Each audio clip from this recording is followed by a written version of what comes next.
Next point आहे बघा, use of constructor in inheritance. Inheritance मध्ये कन्स्ट्रक्टरचा कसा यूज करायचा. ठीक आहे, तर बघा एक मेन रूल काय आहे कन्स्ट्रक्टरचा इनहेरिटन्स मध्ये यूज कसा करायचा. If super class has any constructor. If super म्हणजे काय, ज्यामध्ये बेस क्लास आहे त्याला काय म्हणतात सुपर क्लास. ठीक आहे, if super class has any constructor then it is necessary to include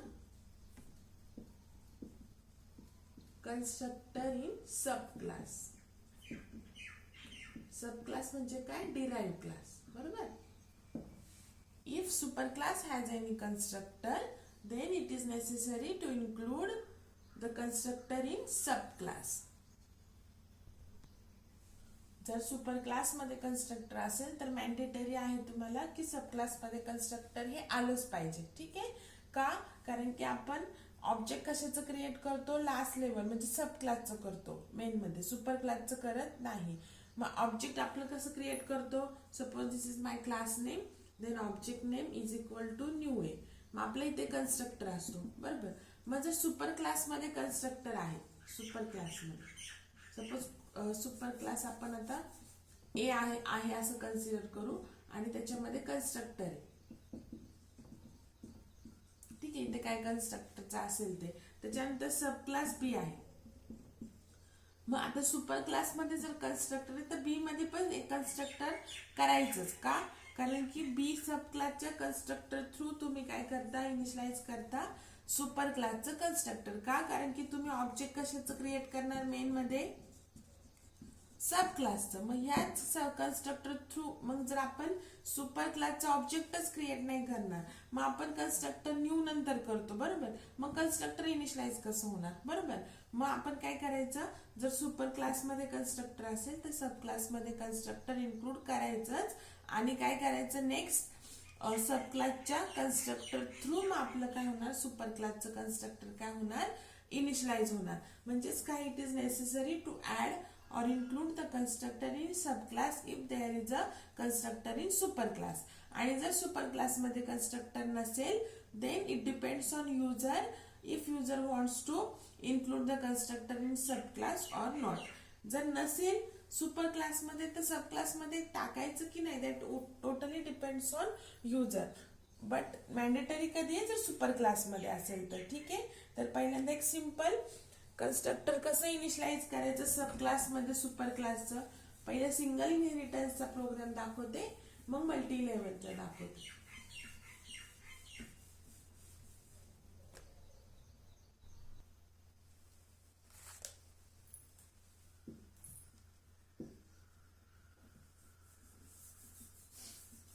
पहिले सिंगल इनहेरिटन्सचा प्रोग्राम दाखवते की सुपर क्लास मध्ये कन्स्ट्रक्टर असेल तर सब क्लास मध्ये कसं त्याला इनिशियलाइज करायचं. सपोज आपण सिंपल वेने करू, क्लास ए. आता ह्याच्यामध्ये एक इंटिजर घेते, एक फ्लोट घेते, जे असतील ते आपण जसं स्टुडंट मध्ये स्ट्रिंग घेतलेलं जे असतील ते तुमचे. ठीक आहे. नाऊ कन्स्ट्रक्टर तर तुम्हाला माहिती आहे काय, कन्स्ट्रक्टरला सेम नेम असतं, same name as class name, same like C++. जावा मध्ये पण कन्स्ट्रक्टरला सेम नेम आहे ऍज क्लास नेम. त्याच्यानंतर constructor does not return any value. Constructor does not return any value म्हणजेच काय, कन्स्ट्रक्टरला रिटर्न टाईपच नसणार. ठीक आहे, इथपर्यंत कळालं. आणि जावामध्ये दोनच टाईपचे कन्स्ट्रक्टर आहेत, एक डिफॉल्ट कन्स्ट्रक्टर आणि दुसरा कॉपी कन्स्ट्रक्टर. एक default constructor and then copy constructor. ठीक, सॉरी कॉपी नाही, पॅरामीटराइज कन्स्ट्रक्टर, कॉपी नाही, पॅरामीटराइज कन्स्ट्रक्टर. ठीक आहे, तर पहिल्यांदा आपण पॅरामीटराइज करूयात किंवा डिफॉल्ट करूयात. ठीक आहे, मग डिफॉल्ट म्हणजे काय, ए क्लास नेम आहे तर कन्स्ट्रक्टरला पण ए नेम येईल. त्याच्यानंतर empty parenthesis, this is default constructor. आता सपोज मी ह्याच्यामध्ये व्हॅल्यू दिल्या, फ्लोट आहे ना, एक इंटिजर एक फ्लोट, ठीक आहे, एक पहिल्यांदा डिफॉल्ट लिहिते, ठीक आहे. नाऊ हे फक्त आपल्याला काय येणार आहे आता, गेट डेटा फंक्शनच्या ऐवजी कन्स्ट्रक्टर आहे आणि आता इथे डायरेक्टली पुट डेटा येणार आहे, ठीक आहे. मग गेट डेटाच्या ऐवजी कन्स्ट्रक्टर का, की कन्स्ट्रक्टरचा अजून एक यूज काय, to initialise the object at compile time. कारण की मी तुम्हाला गेट डेटाचे 3 वे सांगितले होते बेसिक क्लासच्या प्रोग्राम मध्ये, बरोबर. तर त्या 3 वेनी तुमचं ऑब्जेक्ट कसं इनिशियलाइज होत होतं, रन टाइम ओनली, बरोबर. मग जर ऑब्जेक्टला कंपाइल टाइम इनिशियलाइज करायचा असेल तर तुम्ही कन्स्ट्रक्टरचा यूज करणार, because constructor executes at compile time, ठीक आहे. सेम कन्सेप्ट जी CPP ला होती. क्लास कंप्लीट झाला, त्याच्यानंतर आता व्यवस्थित लक्ष द्या, क्लास बी एक्सटेंड्स ए, क्लास बी एक्सटेंड्स ए. आता सपोज बी मध्ये एक कॅरेक्टर आहे C आणि एक इंटिजर आहे D, ठीक आहे. आता बघा बी क्लासला डिफॉल्ट, आता कन्स्ट्रक्टर डिफॉल्टच घेऊया आपण फॉर एक्झाम्पल. मग जर A class which is super class, जर सुपर क्लासला कन्स्ट्रक्टर आहे then it is necessary to add the constructor in sub class. मग आपण टाकला. आता पहिलं स्टेटमेंट काय पाहिजे ह्याचं, to call the super class constructor. इथे जेव्हा तुम्ही सब क्लास मध्ये कन्स्ट्रक्टर टाकता तेव्हा first statement should be initialise the super class constructor. मग सुपर क्लास कोण आहे बी साठी, ए. सुपर इथे ए नाही लिहायचं, इथं काय लिहायचं, सुपर कीवर्ड, ठीक आहे. सुपर काय करतो, बाय डिफॉल्ट असंच ऍक्शन घेतो, म्हणजे सुपर म्हणजेच एज येतं. कारण की आपण सुपर कुठे लिहिले, बी क्लास मध्ये, आणि बी क्लास साठी सुपर कोण आहे, ए. तर सुपर म्हणजेच ए. आता ए ला कोणतं कन्स्ट्रक्टर आहे, डिफॉल्ट. मग इथे पण काय करायचं, असं डिफॉल्ट कॉल करायचं.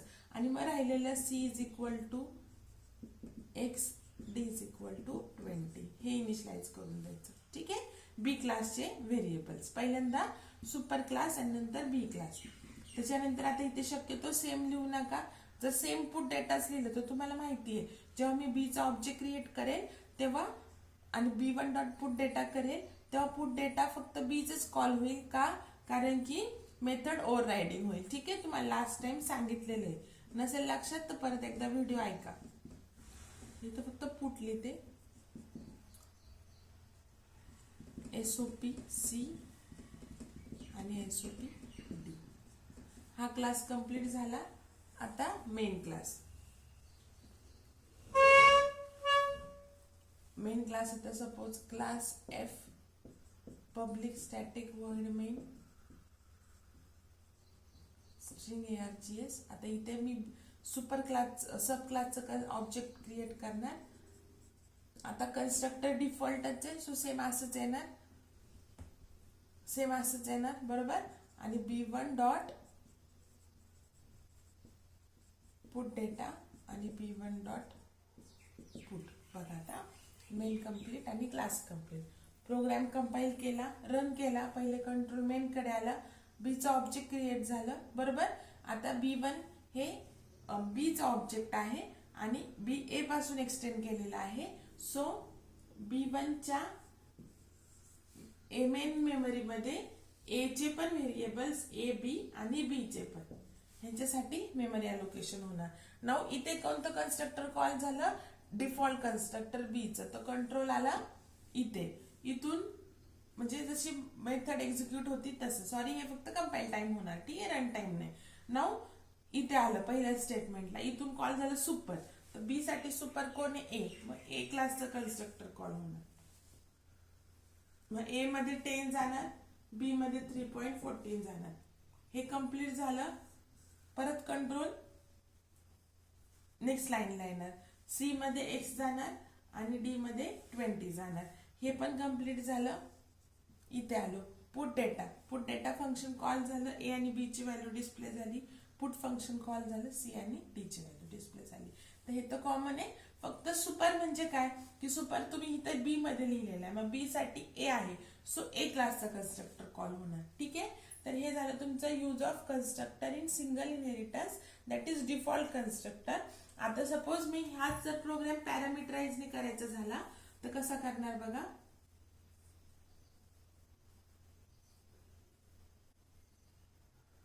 आता आपण किती पॅरामीटर देणार याला 2 इंट ए इंट बी बरोबर. त्याच्यानंतर दोन्ही पण सेम नेम असेल तर this dot A is equal to A आणि this dot B is equal to B. बाकी हे तर सेम आहे. आता बघा इथे पॅरामीटराइज कन्स्ट्रक्टर आहे बरोबर. मग आपल्याला सब क्लास मध्ये पण पॅरामीटराइज, मग ह्याला किती पॅरामीटर द्यायचे, पहिल्यांदा सुपर क्लासचे जेवढे आहेत तेवढे आणि मग सब क्लासचे. तर सुपर क्लास ए आहे बी साठी आणि दोन्ही पण एक इंटिजर आणि एक फ्लोट आहे. सो इथे पहिल्यांदा एक इंटिजर एक फ्लोट बरोबर आणि मग बी क्लासचे द्यायचे. ठीक आहे. मग इथं काय येणार कॅर सी आणि इंट डी. ठीक आहे इथपर्यंत. नाऊ इथे सुपर पहिल्यांदा पहिलं स्टेटमेंट काय पाहिजे सब क्लासच्या कन्स्ट्रक्टर मध्ये, to initialise the or to call the base class constructor. मग सुपर तर बेस क्लास बी साठी ए आहे आणि ए च्या कन्स्ट्रक्टरला किती व्हॅल्यू पास आहे 2. मग इथे पण 2 द्यायच्या, एक इंटिजर आणि एक फ्लोट, एक इंटिजर आणि फ्लोट. आणि राहिलेले मग this dot C is equal to C आणि this dot D is equal to D. बाकी सगळं सेम. आता राहिलं फक्त काय बघा B B one is equal to new B. इथं खाली लिहिते फक्त. तर पहिला आता बी च्या कन्स्ट्रक्टरला किती व्हॅल्यू पास आहे 4. पहिली इंटिजर दुसरी फ्लोट कॅरेक्टर तिसरी आणि परत इंटिजर. सो 10 3.14 एक्स आणि 30 सपोज. ठीक आहे. आणि मग बी1 डॉट पुट डेटा आणि बी1 डॉट पुट. ठीक आहे. आता बघा इथे कोणतं कन्स्ट्रक्टर कॉल झालं, पहिले मेन आपलं होतं बरोबर. मग नंतर इथे कोणतं कन्स्ट्रक्टर कॉल झालं बी. 10 गेला या ए मध्ये, 3.14 बी मध्ये, एक्स सी मध्ये आणि 30 डी मध्ये. इथून कॉल झालं सुपर म्हणजेच काय पास झालं 10 आणि 3.14. ते परत ह्या ए आणि बी मध्ये गेले. हे तर तुम्हाला माहिती कसं गेट डेटा सारखंच. इथून कंप्लीट झालं इथे आलो. नंतर जो काय पाठवलं एक्स आणि 30 ते ह्या सी आणि डी मध्ये गेले. हे कंप्लीट झालं. पुट डेटा फंक्शन डिस्प्ले झाली ए बी ची व्हॅल्यू आणि पुट फंक्शन सी आणि डी ची डिस्प्ले झाली. ठीक आहे. तर हे झालं आपलं use of parameterise and default both constructor in single inheritance. बघा नेक्स्ट आहे मल्टी लेवल इनहेरिटन्स. आता कशी हिरार्ची बघा मी क्रिएट केलेली आहे ती सिंपल आहे. ए पासून आपण बी डिराइव्ह केला आणि बी पासून सी डिराइव्ह केला. म्हणजे आपण ऑब्जेक्ट सी चं इनिशियलाइज करणार बरोबर. सॉरी सी चा ऑब्जेक्ट आपण क्रिएट आणि इनिशियलाइज करणार. मग सी च्या ऑब्जेक्ट थ्रूच आपल्याला बी चं करायचं आणि बी थ्रू ए चं कन्स्ट्रक्टर इनिशियलाइज करायचं. मग सेम हे तर लिहिले ए मध्ये ए आणि बी घेतलंय. पुट डेटा बी मध्ये. आता बघा बी साठी सुपर कोण आहे ए आहे. मग इथं बी च्या कन्स्ट्रक्टर मध्ये काय होणार पहिले ए चे 2 व्हॅल्यूज आणि सी चे सध्या एकच घेतलेले सो कॅर सी. आणि आपण इथं काय करणार सुपर ए कॉमा बी कारण बी साठी एचा कन्स्ट्रक्टर आहे. ठीक आहे सुपर. नंतर राहिलेला सी ह्या सी ला असाइन केला पुट केलं सी. त्याच्यानंतर आता बघा क्लास सी एक्सटेंड्स बी. आता सी साठी सब क्लास कोण आहे सॉरी सुपर क्लास कोण आहे बी.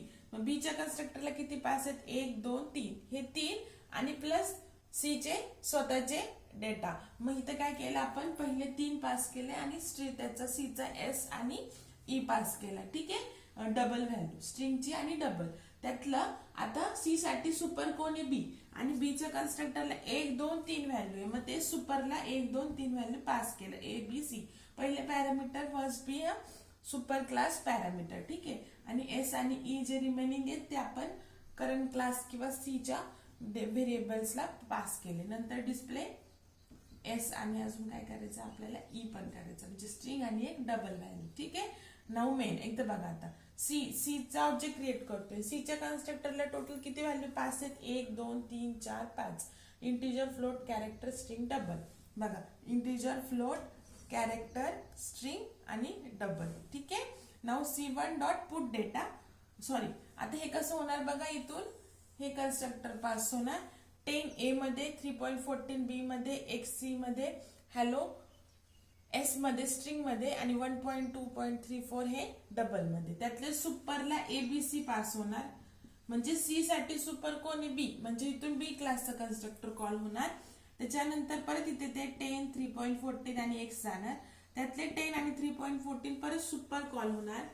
तर बी साठी सुपर कोण आहे ए, तर ह्याचं कन्स्ट्रक्टर कॉल होणार, हे दोन व्हॅल्यू इनिशियलाइज होणार, कम्प्लीट झालं की ही सी इनिशियलाइज होणार, हे कम्प्लीट झालं की रिमेनिंग एस आणि इनिशियलाइज होणार, मग पुट डेटा पुट आणि डिस्प्ले. ठीक आहे, सिंपल आहे. तर हे झालं use of constructor in multilevel inheritance. Same असंच तुम्ही मल्टिपलचं पण करा, आणि मला अजून पण तुम्ही मल्टिपलचा प्रोग्राम लिहून पाठवलेला नाहीये, तर तो एकदा करा विदाउट कन्स्ट्रक्टर आणि एक using constructor, same programme. Next आहे फायनल कीवर्ड.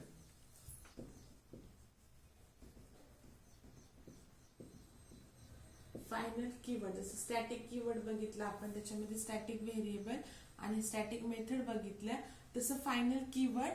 तर फायनल कीवर्ड बघा, फायनल मध्ये काय काय असणार आहे, एक तर फायनल व्हेरिएबल असेल, फायनल मेथड पण असते बघा जावामध्ये, अँड फायनल क्लास. ठीक आहे, तर वन बाय वन तुम्हाला एक्सप्लेन करते की व्हेरिएबल फायनल असेल तर काय काय लिमिटेशन्स असतात किंवा त्याचा यूज काय आहे, फायनल मेथड असेल तर, आणि फायनल क्लास असेल तर. आता फॉर एक्झाम्पल मी एक क्लास ए घेतला. ठीक आहे, नाऊ ह्याच्यामध्ये फायनल व्हेरिएबल एक घेतलं, इंट ए केलं. ठीक आहे, फायनल इंट ए केलं. नाऊ जस्ट आता इथे पुट डेटा आणि एसओपी ए केलं. ठीक आहे, आता सपोज मेन तर आहेच आहे, ते सध्या त्याची गरज नाहीये एक्सप्लेन करण्यासाठी टर्म्स. आता सपोज मी एक व्हेरिएबल डिक्लेअर केलेलं आहे final. Final variable is declare with the final keyword. आता जर मी आता हा प्रोग्राम कंपाईल केला तर मला एक कंपायलर एरर येणार, काय की final variable should be assign a value. म्हणजेच काय, फायनल जर तुम्ही व्हेरिएबल लिहिलं असेल तर जिथे तुम्ही डिक्लेअर करता तिथेच त्याला व्हॅल्यू असाइन करणं हे नेसेसरी आहे. ठीक आहे, जसं स्टॅटिक व्हेरिएबलला आपण जरी व्हॅल्यू असाइन केली तरी आपण फंक्शन मध्ये परत त्याला चेंज करू शकतो, कुठे पण व्हॅल्यू देऊ शकतो स्टॅटिक व्हेरिएबलची. पण फायनल व्हेरिएबलची व्हॅल्यू ही तुम्हाला कुठे द्यायची आहे, at the time of declaration.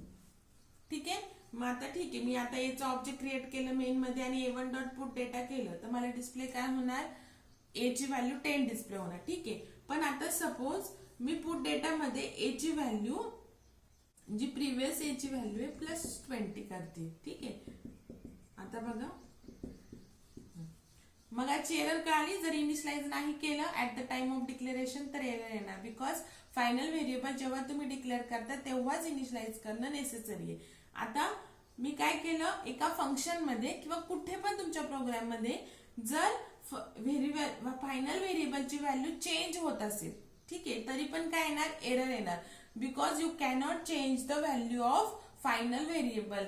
Final variable will act as a constant. ठीक आहे, जसं नॉर्मल जर इंट ए असेल तर ए आपण किती पण मेथड्स मध्ये काय करू शकतो, त्याची व्हॅल्यू चेंज करू शकतो. पण जर एकदा फायनल व्हेरिएबलला व्हॅल्यू असाइन केली then you cannot change the value of the final variable. ठीक आहे, तर मगाचं बघा, फायनल व्हेरिएबल फर्स्ट काय सांगितलं, इनिशियलाइज करणं नेसेसरी आहे.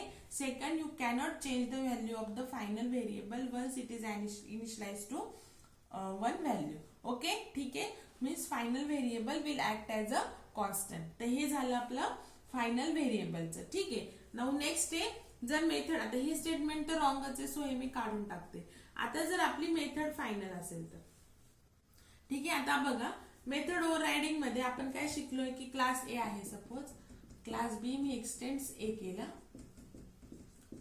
आता ए मध्ये पण बी मध्ये पण मी पुट डेटा लिहू शकते, बरोबर, सेम नेम आणि सेम पॅरामीटर, आणि ते सपोज मी हॅलो प्रिंट केलं फॉर एक्झाम्पल सांगते. नंतर एक क्लास घेतला F, public static void main, B चा ऑब्जेक्ट क्रिएट करणार. आता जर मी b1 dot put data call केलं,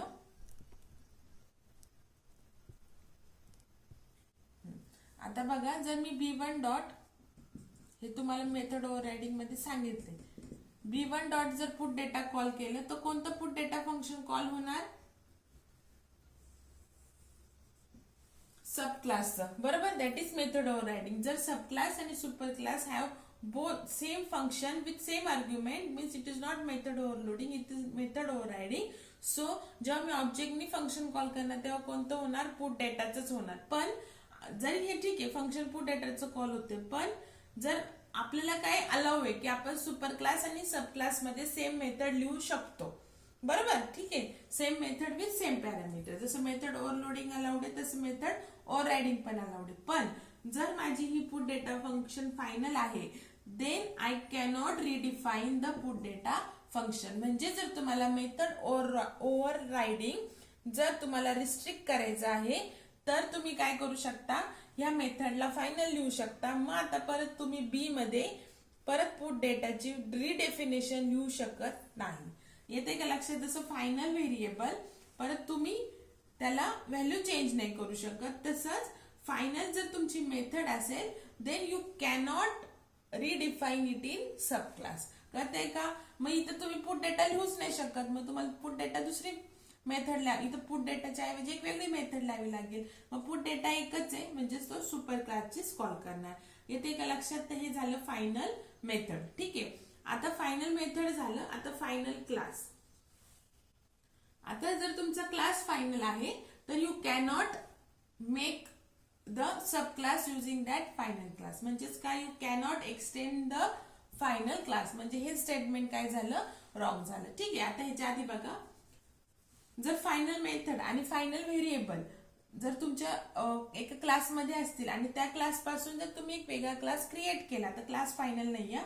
तर ए आणि हा जे व्हेरिएबल फायनल ए आहे आणि पुट डेटा फंक्शन हे इनहेरिट होतं. म्हणजे तुम्ही इथं जर पुट फंक्शन आहे तर तुम्ही इथं ए ऍक्सेस करू शकता, SOP A.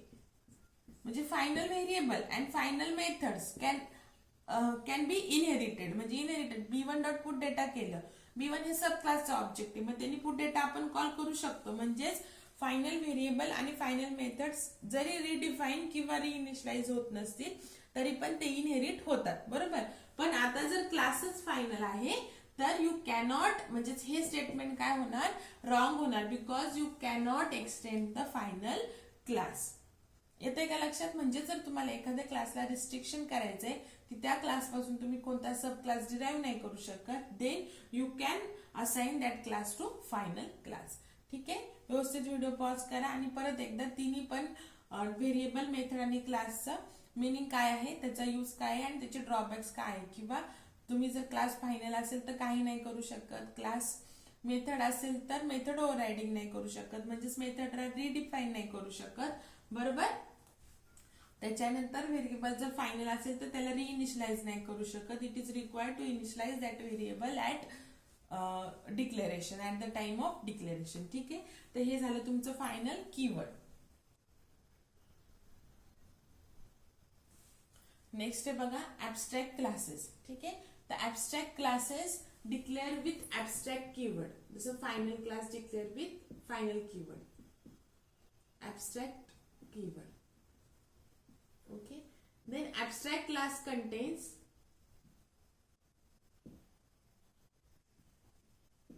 abstract methods and also non-abstract methods. तर काय आहे ते एक्सप्लेन करते तुम्हाला. abstract class will acts as only base class.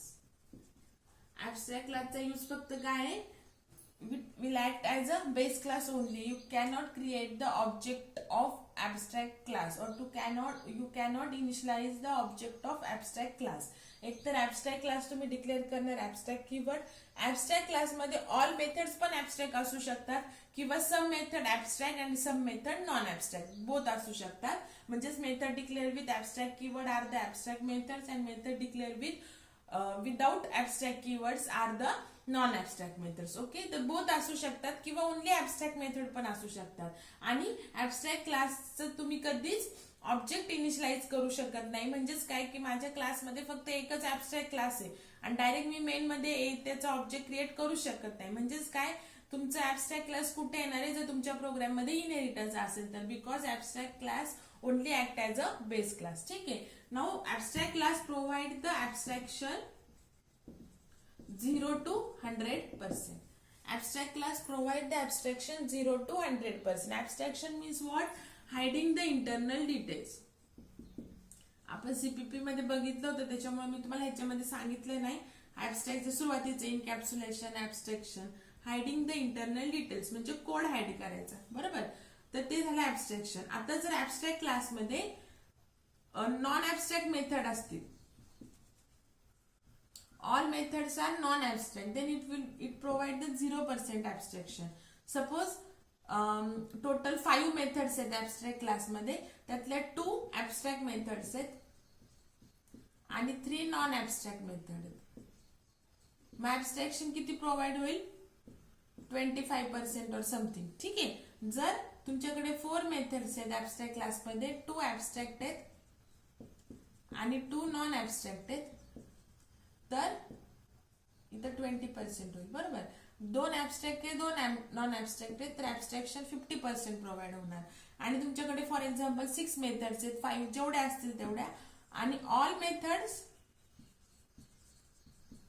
जर ऍबस्ट्रॅक्ट मेथड्स आहेत तर 100% ऍबस्ट्रॅक्शन काय होईल? प्रोव्हाइड होईल. ठीक आहे.